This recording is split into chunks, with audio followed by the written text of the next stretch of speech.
बात निकलती है कि जो इच्छा हो जो जानो त्यों करो, कछु रहिया ना हम पनाह। एक प्रश्न होता है कि जब सब कुछ परमात्मा ही करता है, चोरी भी होती है तो परमात्मा के हुक्म से होती है। संसार में जो भी बुरे कर्म हो रहे हैं क्या परमात्मा ही कराता है? क्योंकि एक तरफ तो कहा जाता है कि पत्ता भी हिलता है तो उसकी इच्छा से हिलता है। तो जो जिस परमात्मा की सत्ता अणु अणु में, परमाणु परमाणु में है, फिर भी संसार में इतने पाप क्यों हो रहे हैं? जो सुंदर साथ वाणी पढ़ता है, चितवनी करता है, उससे भी गलतियां क्यों हो जाती हैं? संसार में बड़े बड़े महात्मा हैं, विद्वान हैं, योगी तपस्वी हैं, हिमालय की गुफाओं में रह रहे हैं, उनसे भी गलती क्यों हो जाती है? इसका दोष किसके ऊपर है? जो सर्वशक्तिमान परमात्मा जब इतना दयालु है, जैसे देखिए कोई माँ ये सहन नहीं कर सकती कि उसका बेटा गलत रास्ते पर जाए। कोई शिक्षक ये सहन नहीं कर सकता कि उसका विद्यार्थी अज्ञानी रह जाए। तो जो सबका माता पिता है, शिक्षक है, गीता में श्लोक कहा जाता है ना, तुम्हें माता जपता तमेव तमेव बंधु चस्का तमेव। वो सब कुछ है, सबसे निकट है, सर्वशक्तिमान है, फिर भी उसकी इस बनाई हुई सृष्टि में रक्त की नदियां बहती हैं, क्रूरता और घृणा दिखाई देती है। मनुष्य मांस भक्षण कर रहा है, शराब पी रहा है। मनुष्य तो इतना पतित हो गया है कि मनुष्य मनुष्य का मांस खाने लगा है। आप हांगकांग में चले जाइए, जापान में चले जाइए, तो गर्भ के बच्चे जो अबार्शन किए होते हैं उनको पका करके खिलाया जाता है। आप 5 स्टार होटलों में ठहरेंगे, आपको चयन करना होगा, उस बच्चे का मांस पका कर दे दिया जाए। आज का मनुष्य अपने ही मानव जाति के मांस को खाने में बड़प्पन समझ रहा है, तो कितना पतित हो चुका है। रावण भी ऐसा नहीं करता था। रावण भी मनुष्य के मांस को नहीं खाता था। राक्षस खाते थे लेकिन रावण नहीं खाता था। प्रश्न ये है कि हम खिलवत की वाणी की जो पढ़ते हैं तो एक चीज आती है, जो जानो त्यों करो धनी तुम्हारी में, ये कहने को भी ना कछो मैं कहाँ कहूँ तुमसे। ये बात कब कही जाती है? समर्पण की पराकाष्ठा में। समर्पण किसको कहते हैं? सम्यक अर्पणम इति समर्पणम, यथार्थ स्वयं को अर्पित कर देना। अर्पित करने का तात्पर्य क्या होता है? हम देखते हैं कि ये मेरा शरीर है, शरीर को पैदा किया है माता पिता ने, पृथ्वी पर पैदा होने वाले अन्न जल से ये पोषित हुआ है। गुरु ने ज्ञान दिया है, हम मानव कहला रहे हैं, लेकिन हमारे साथ एक समस्या है। हमारे पास सौंदर्य है, हमारे पास धन है, हमारे पास विद्या है, हमारे पास प्रतिष्ठा है, तो एक बंधन खड़ा हो जाता है मैं और मेरे का। मैं हूं और मेरा ये सब कुछ है, मेरा परिवार है, मेरी विद्वता है, मेरी प्रतिष्ठा है। ये सारी चीजें एक बंधन का कारण बन जाती है। आप सब कुछ अर्पित कर दीजिए। आपके पास ज्ञान किसका दिया हुआ है? परमात्मा का। आप किसकी कृपा से जिंदा है? उसकी कृपा से। इस सृष्टि का अस्तित्व किससे है? उससे है। लेकिन जब मनुष्य सफलता की सीढ़ियां चढ़ने लगता है, संसार में उसकी जय जयकार होने लगती है, वो प्रधानमंत्री बन जाता है, राष्ट्रपति बन जाता है, मुख्यमंत्री बन जाता है, आईएएस बन जाता है, तो यौवन, धन और पद, जानते हैं क्या है? आकाश में चमकते हुए बिजली जैसे कुछ क्षणों के लिए रहती है। विवेकवान व्यक्ति के लिए यौवन, धन और पद भी क्षणिक है। लेकिन यदि माया का असर पड़ जाता है, क्योंकि हमारी बुद्धि भी किसकी है? माया की है। हमारा अंतःकरण ही माया का है। हमारा जीव भी प्रकट हुआ है माया के अंदर ही प्रकट हुआ है। ब्रह्मा विष्णु महेश लो सो भी पैदा माया मोह अहंकार। इस सृष्टि का कर्ता नारायण स्वयं मोह सागर के अंदर उत्पन्न हुए। मोह सागर ही तो निद्रा है। माया नहीं तो सृष्टि नहीं, सृष्टि नहीं तो कौन परमात्मा के बारे में बातें करेगा? लेकिन तारतम्य ज्ञान का प्रकाश पाकर सबको बातें करनी ही होती हैं। हम इससे मुख मोड़ नहीं सकते। लेकिन ज्ञान एक ऐसी अमृतमयी संजीवनी है जो माया के आकर्षण में डूबे हुए प्राणी को भी इस प्रकार से जीवंत कर देती है कि वो स्वयं को अपने से अलग करने लगता है। वो सोचता है कि नहीं है, मैं शुद्ध हूँ, अहम शुद्ध अस्मि, मैं शुद्ध हूँ, बुद्ध हूँ, माया से अलग हूँ, मेरा शरीर माया का है, इंद्रियां माया की है, मन चित्त बुद्धि अहंकार माया के हैं, लेकिन मैं इसका नहीं हूँ। यह विवेक कौन देता है? आध्यात्मिक ज्ञान।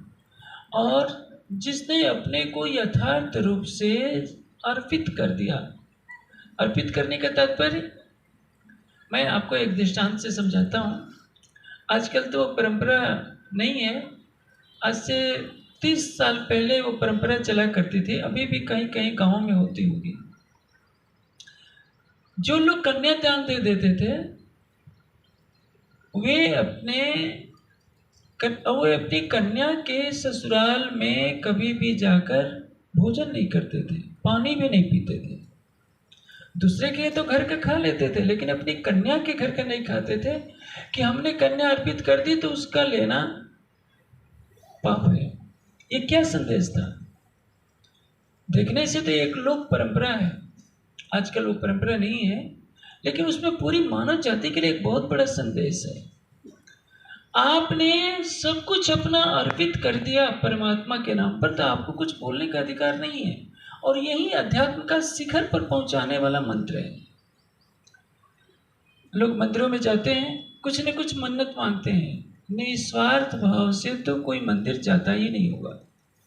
और जानते हैं हिंदू बहुत स्वार्थी हो चुका है। और तिरुपति मंदिर में क्यों जाएगा? इस लालच से जाता है। तिरुपति मंदिर में जानते हैं किसकी मूर्ति है? लेटे हुए, मैं गया तो नहीं हूं, सुना है कि लेटे हुए विष्णु भगवान की मूर्ति है। भाव क्या है कि जब विष्णु रूप श्री कृष्ण ये रुक्मिणी का अपहरण किए थे, तो उसी भावना से कि उनके विवाह में हम दहेज दे रहे हैं, तो हम देंगे तो हमारा धन और बढ़ जाएगा।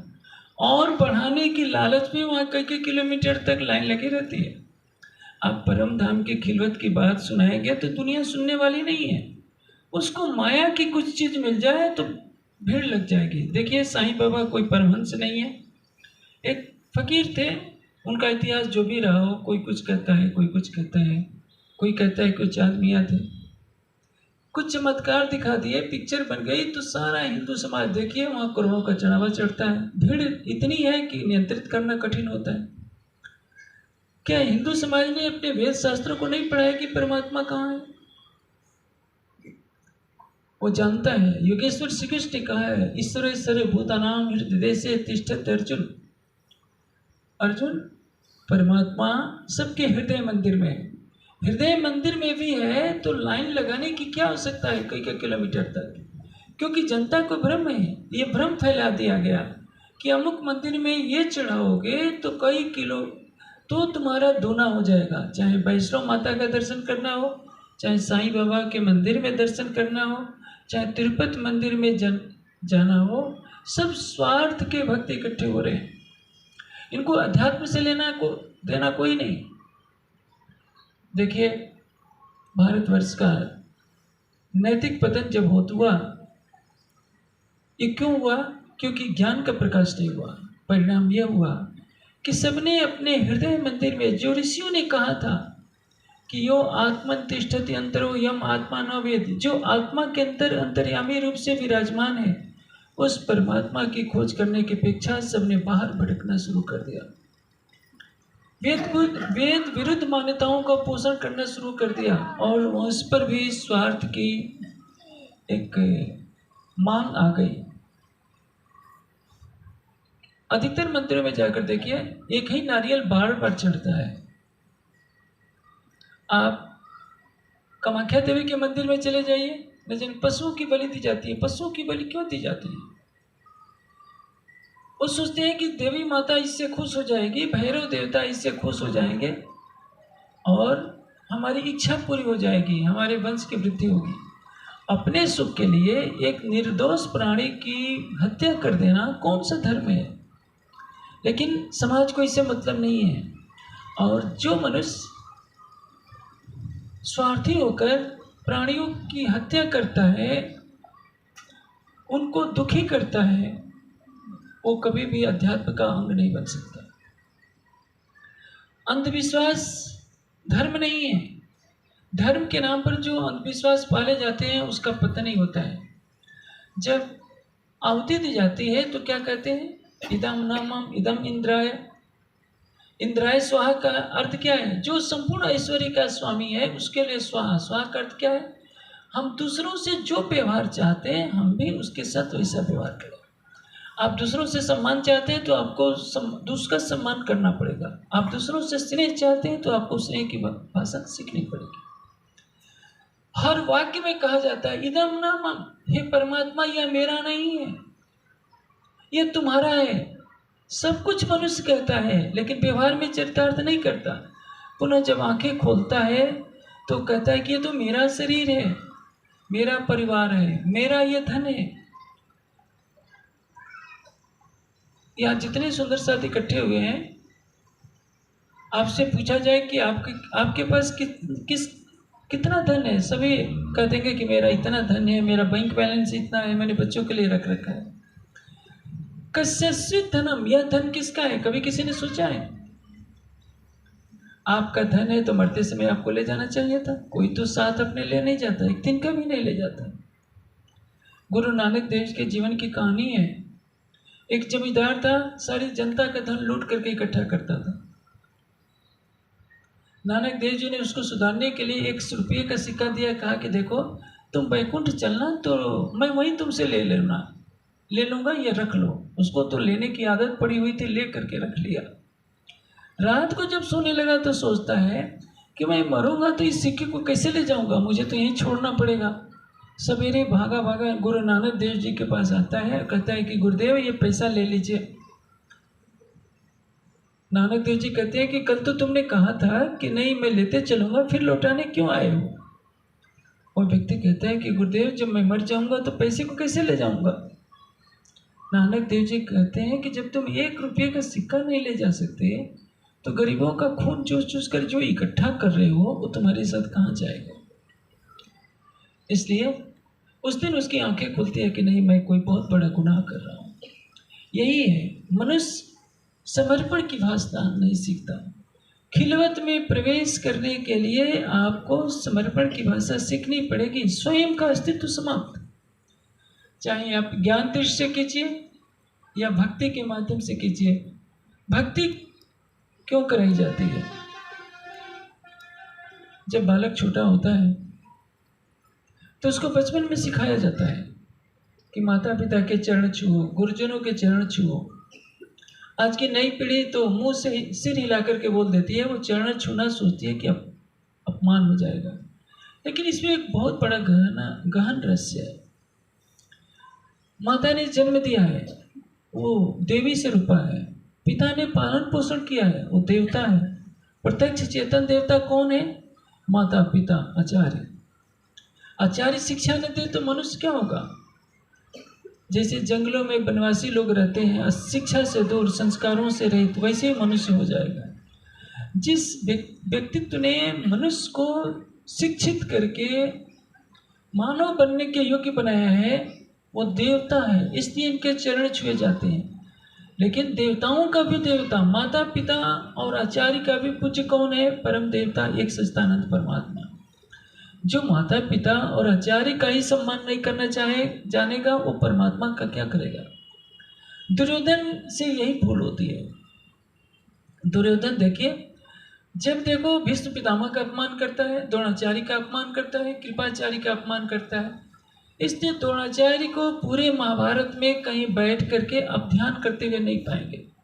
कहीं कहीं मजबूरी में कर लेता होगा, लेकिन ध्यान करके वो अपने आत्मचक्षुओं को नहीं खोलता है। इसलिए ऋषियों ने परंपरा बनाई है, हर आहुति के साथ यज्ञ से पहले जो 7 आहुतियाँ दी जाती हैं, 7 बार कहा जाता है, हे परमात्मा इदम न मम। यह जो आहुति भी दे रहे हैं ये हमारा नहीं है, सब कुछ आपका है। हमारा धन भी हमारा नहीं है, कमाते हम हैं। व्यवस्था, शरीर की, संसार की व्यवस्था को चलाने के लिए हर व्यक्ति को श्रम करना पड़ता है। श्रम का महत्व क्या है? श्रमेण तपसा सृष्टा, यह सारी सृष्टि ही श्रम और तप से है। जो समाज आलसी बन जाता है वो नष्ट हो जाता है। इसलिए धर्म पूर्वक श्रम करना होता है, धर्म पूर्वक अर्थ उपार्जन करना होता है। अधर्म से उपार्जित धन अनर्थ होता है, वो अर्थ नहीं होता है। अर्थ क्या है? जो धर्मानुकूल प्राप्त हो। जीवन क्या है? जो धर्म युक्त हो। धर्म से रहित व्यक्ति पाप के रसातल में गिर जाता है और सारी सृष्टि को धर्म धारण करता है। धर्म धारण करने का तात्पर्य पूजा पाठ करना नहीं है। धर्म का अर्थ किसी संप्रदाय का अनुयायी नहीं बनना नहीं है। धर्म जो परम शाश्वत सत्य है उसका पालन करना, उसको मानना और उसी के अनुसार संसार को चलाना, क्योंकि सृष्टि किससे टिकी हुई है? सत्य से टिकी हुई है। सत्य क्या है? परमात्मा है। इसलिए संसार में आपको कितना भी पद आ जाए, कितना भी बड़ा पद मिल जाए, राष्ट्रपति बन जाइए, प्रधानमंत्री बन जाइए, आपकी महानता किसमें दिखेगी? आपकी विनम्रता में। आपको एहसास होना चाहिए कि संसार के सारे पद नश्वर हैं, सारे पद प्रतिष्ठा नश्वर हैं। सत्य है तो कौन? एक परमात्मा। हम जब आकाश में, इस समय तारे तो नहीं दिखाई देते हैं, रात्रि के घने अंधकार में आप खुले छत पर लेट जाइए और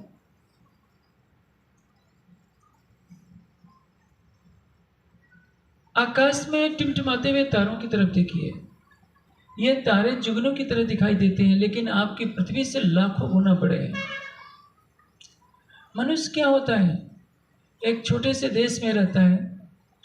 हमारा देश इतना बड़ा है, 1 अरब 40 करोड़ की जनसंख्या का, लेकिन हमारे देश से बड़े बड़े कई देश हैं। चाइना है, रसिया है, अमेरिका है, सारे देश हमारे से बड़े हैं।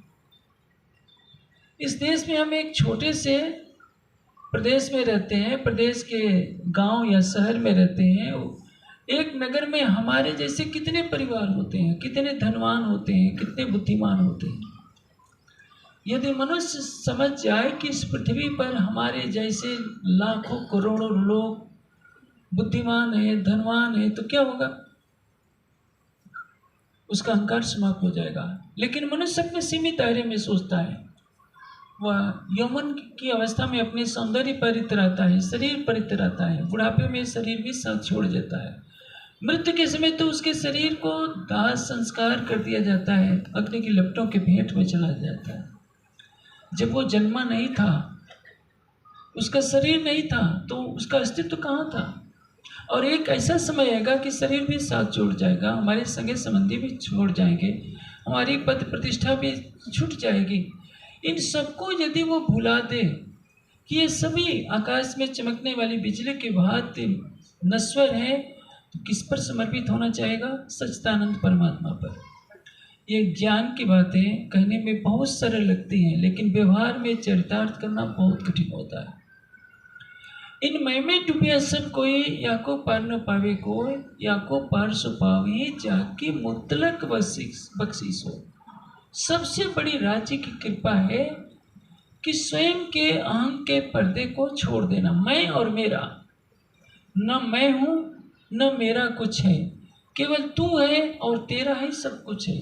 ये सारी सृष्टि किसके आदेश से बनी है?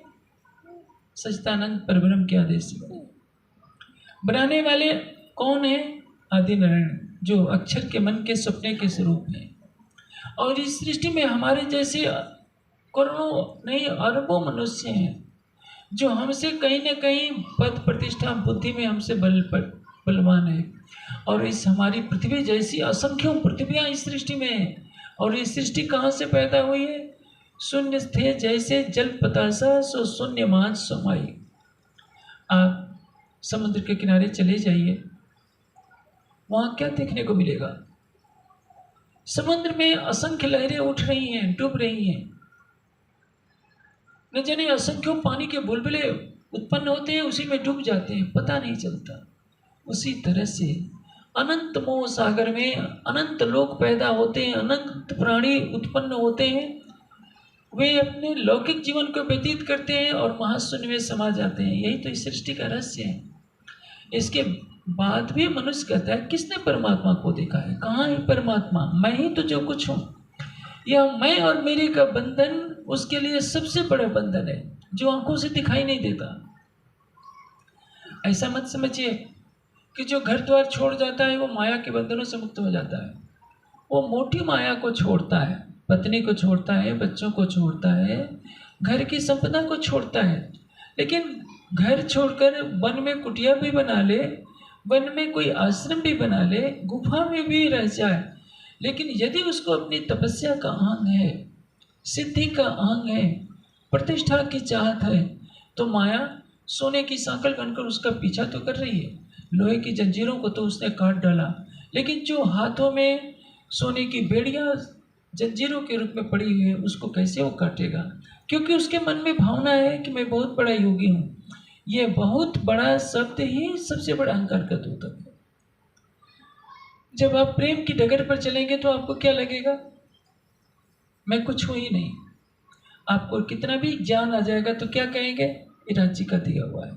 कितनी भी प्रतिष्ठा मिलेगी तो क्या कहेंगे? ये राज्य का दी हुई है। प्रतिष्ठा से आपको खुशी नहीं होगी, अपमान से दुख नहीं होगा।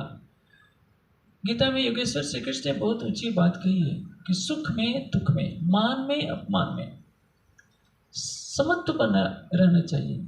योग किसको कहते हैं? समत्वम योग उच्यते। जो अपने स्वरूप में स्थित हो जाता है वो समत्व को प्राप्त होता है। फूलों के हार पड़ते हैं, खुशी नहीं होती, जूतों के हार पर भी पड़ेंगे। याद रखिए, यह संसार एक तरफ से फूलों का हार देता है तो दूसरे जूतों का हार अवश्य देगा। आज भगवान बुद्ध की संसार में पूजा हो रही है, लेकिन जब तक उनका तन रहा इस संसार ने उनको पत्थरों से मारा, गालियों से स्वागत किया। दयानंद को 14 बार विष दिया, महावीर स्वामी को भी ऐसे ही गालियाँ खानी पड़ती थी। एक किसान पूछता है महावीर स्वामी से, जब वो साधना रत है, कि मेरे बैल इधर गुम हो गए हैं, क्या आपने देखा है? वे मौन थे बेचारे, क्या उत्तर देते? उसने उनकी कान में लकड़ी घुसेड़ दी, कान से खून बहने लगा, लेकिन उनको क्रोध नहीं आया। यही तो परीक्षा की घड़ी है। संसार आप पर पत्थरों की बौछार करेगा। यदि आपने सहन कर लिया, संसार की घृणा को सहन कर लिया, तो समझ लीजिए आपने माया को जीत लिया है, क्योंकि आप समत्व में स्थित हो गए हैं। समत्वम योग उच्यते। यह संसार जो आज पत्थर फेंकता है, आपने अपनी सहनशीलता से इसको पराजित कर लिया, तो ये संसार आपका यशोगान करेगा, आपकी चरण धूलि लेने के लिए तरसेगा। लेकिन यदि आप गिले शिकवे करेंगे तो कहेगा कि देखो ये तो कुछ भी नहीं है। इसलिए संसार एक परीक्षा स्थली है, हमारे लिए भी और संसार के लोगों के लिए भी। राज्य ने हमारे से क्या आशा की है कि हम केवल मूल तन को देखें। इसीलिए महामिति जी की आत्मा कह रही है, अब जो जानो त्यों करो, कछु रहया न हम पना हम। मेरे प्राणेश्वर अक्षरातीत, हमारे अंदर अब किसी तरह का अहंपना है ही नहीं। इस प्रकरण का प्रारंभ ही होता है, पहला प्रकरण है, ऐसा खेल दिखाया जो मांग लिया है हम, अब कैसे मैं अर्ज करूं, कहोगे मांगे। मेरे